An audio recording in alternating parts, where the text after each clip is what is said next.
안녕하세요. 3월 17일 뉴스캐치입니다. 먼저 헤드라인입니다. 미국이 후티 반군에 대한 공습을 지속할 계획에 있습니다. 해상 위협 제거가 목표입니다. 하원 민주당이 상원 민주당에 대한 신뢰를 상실하고 있습니다. 트럼프가 이민자 강제 추방의 논란에 휩싸이면서 엘살바도르의 갱단을 이송하고 있습니다. 미국민이 이민 정책에는 긍정 평가를 하고 있지만 경제 물가 대응엔 불만이 높습니다. 원달러 환율이 1,400원대 고착하고 있습니다. 외환 위기 이후의 최고의 수준입니다. 트럼프의 관세 정책과 금리 동결에 월가 주식 전망이 하향 조정되고 있습니다. 미국이 상호 관세 도입을 예고하면서 한미 FTA 재협상 가능성이 높아지고 있습니다. 트럼프의 자동차 관세 대응으로 기아 자동차가 미국 생산을 확대하고 있습니다.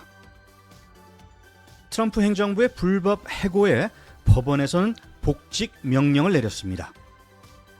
미국의 달걀값 폭등에 밀수가 급증하고 있습니다. 트럼프 정책과 경제 불안으로 미국 관광업이 타격을 받고 있습니다. 캐시 파텔 FBI 국장이 조직 개편에 의해서 현장 강화와 부국장 업무를 축소하고 있습니다. 미국이 예멘 후티 반군을 겨냥한 공습을 계속하겠다고 밝혔습니다. 국무장관은 후티 반군이 서방 선박을 위협하는 한 군사작전을 멈추지 않겠다고 강조했는데요. 자세한 내용 에밀리 기자 연결해 보겠습니다. 에밀리 기자? 네, 미국은 지난 공습에 이어 추가적인 군사작전을 예고하며 후티 반군의 해상 공격 능력을 완전히 제거하겠다는 입장을 밝혔습니다. 루비오 국무장관은 후티 반군을 해적 무리로 규정하며 서방 선박에 대한 공격이 멈추지 않는다면 공습도 계속될 것이라고 경고했습니다. 이번 공습의 주요 목표는 무엇인가요? 미군은 트럼프 대통령의 지시에 따라 후티 반군의 군사시설과 지도부를 직접 겨냥하고 있습니다.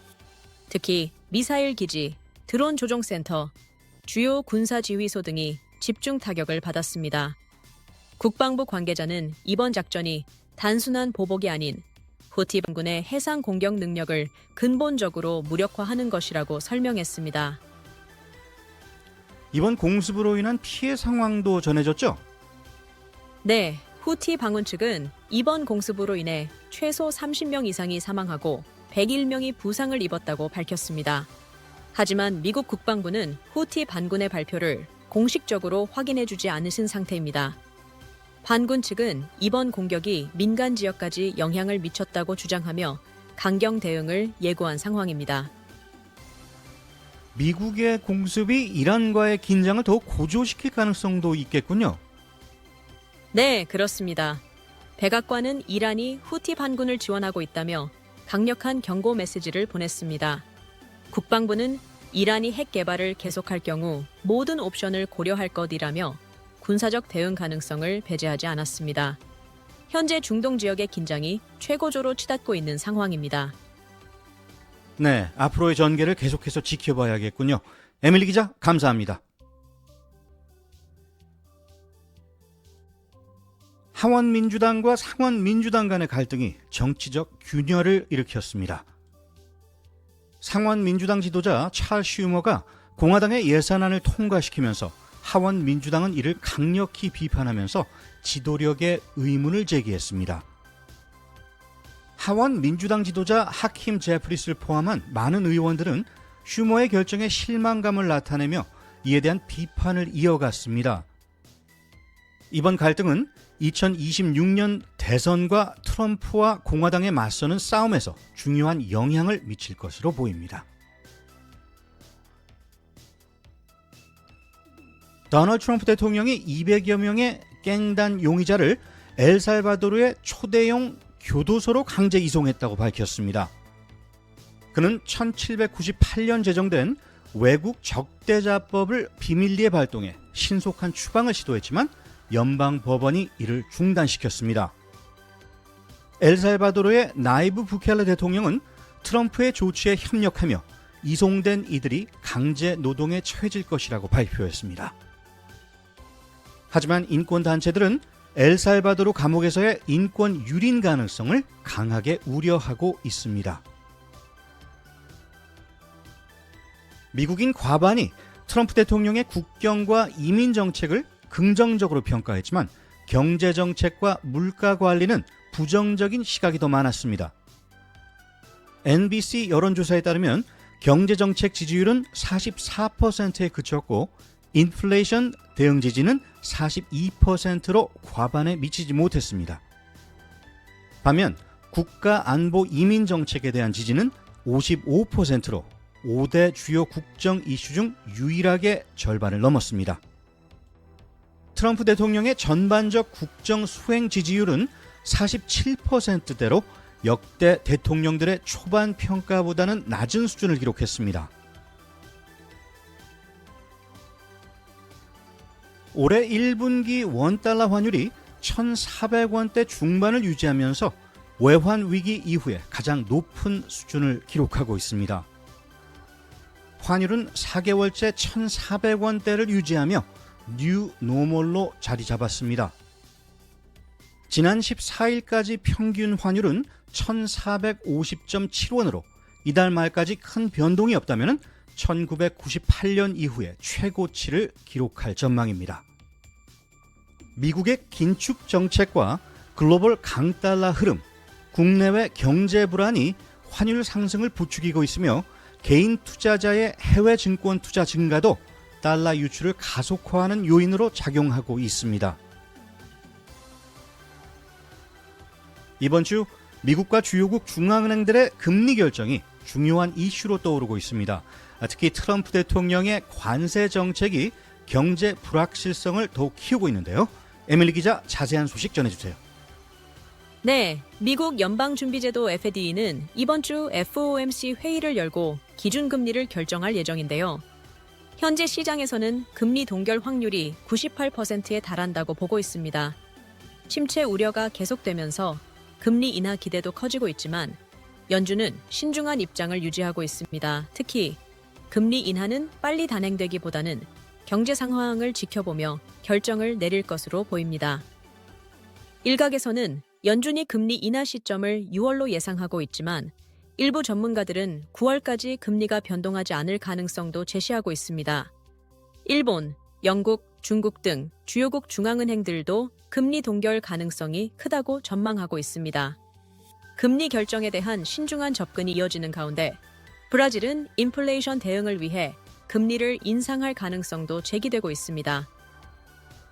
트럼프 대통령의 관세 정책이 미국 증시에 미치는 영향도 커지고 있다고 하는데요. 월가에서는 주요 주가지수 목표가를 하향 조정하는 움직임이 나타났다고 하는데 에밀리 기자, 자세한 소식 전해주세요. 네, 맞습니다. 트럼프의 관세 정책으로 미 증시의 불확실성이 커지면서 월계에서 주요 주가지수 목표가가 하향 조정되었습니다. 골드만삭스와 야데니 리서치는 각각 S&P 500 목표가를 6,500에서 6,200, 7,000에서 6,400으로 낮췄습니다.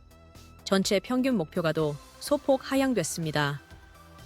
최근 증시는 10% 넘게 조정되었고 기업 실적에 대한 기대감도 하락세를 보이며 향후 증시 변동성이 더 커질 가능성이 제기되고 있습니다. 이는 트럼프 대통령의 관세 정책으로 인한 경제적 불확실성 때문인데요. 앞으로 주식시장에 미칠 영향에 대해 전문가들은 긴장하고 있는 상황입니다. 지금까지 에밀리였습니다. 우기. 네, 에밀리 기자 수고 많으셨습니다. 마코 루비오 국무장관은 트럼프 대통령이 내달 2일부터 전 세계 무역 상대국에 상호 관세를 부과할 것이라고 발표한 데 대해 이를 기반으로 새로운 무역 협정을 추진할 것이라고 밝혔습니다. 그는 공정성과 상호성을 새로운 기준으로 설정하고 각국과 개별 협정을 체결할 방침이라고 설명했습니다. 특히 유럽연합과의 무역 불균형을 지적하며 철강, 반도체, 자동차 등 핵심 산업 보호를 강조했습니다. 이에 따라 한미 FTA도 재협상될 가능성이 제기되며 한국이 상호 관세 적용 대상이 될지 주목이 되고 있습니다. 기아 미국 법인 스티븐 센터 COO는 미국에서 가능한 한 많은 차량을 생산할 계획이라고 밝혔습니다.